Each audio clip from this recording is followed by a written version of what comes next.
So marami pong nagtatanong kung meron ba tayong studio, 1 bedroom, 2 bedroom at 3 bedroom. So bago natin sagutin yan, saan ba located yung ating project?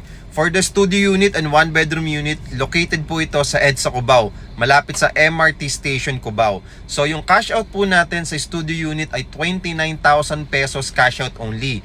Sa 1 bedroom naman ay 120,000 pesos cash out only. Okay? So yan po yung mga pwede nyong pagpilian. And then, kapag sa 2 bedroom naman at 3 bedroom unit, ito ay located sa Ortigas Extension, Pasig. 2 bedroom unit natin, 10,000 to 25,000 cash out only. And yes, malilipatan mo na agad yon within 30 to 90 days process. And then, sa 3 bedroom po natin is 15,000 to 25,000 cash out only. And good news, okay, ready for occupancy na to. Yung ating Cubao project na studio unit at 1 bedroom unit, malilipatan mo na to by this year, December.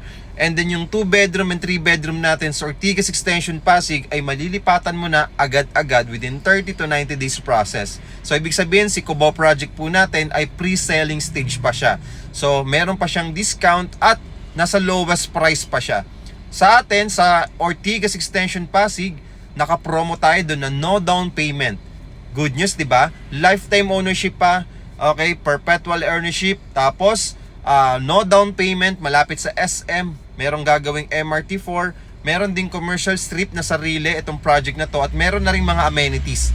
Marami nang nakalipat, marami nang nakatira, marami nang nag-avail sa EDSA Cubao natin at sa Ortigas Extension, Pasig. So kung naghahanap ka ng affordable property na meron mababa ang cash out, walang hidden charges, malilipatan na agad, follow me bago mag-message at mag-comment. Kapag naka-follow ka, ipaprioritize natin yung message mo at yung inquiries mo at yung comments mo at masisendan kita ng sample computation, details at lahat ng kailangan mo. So ano pang hinantay natin? Follow na at mag-message na. Huwag mo rin kalimutan na mag-heart sa video na to at pakishare yung video na to nang sa ganon, makatulong din tayo sa ibang tao na naghahanap ng affordable property for investment at malilipatan agad.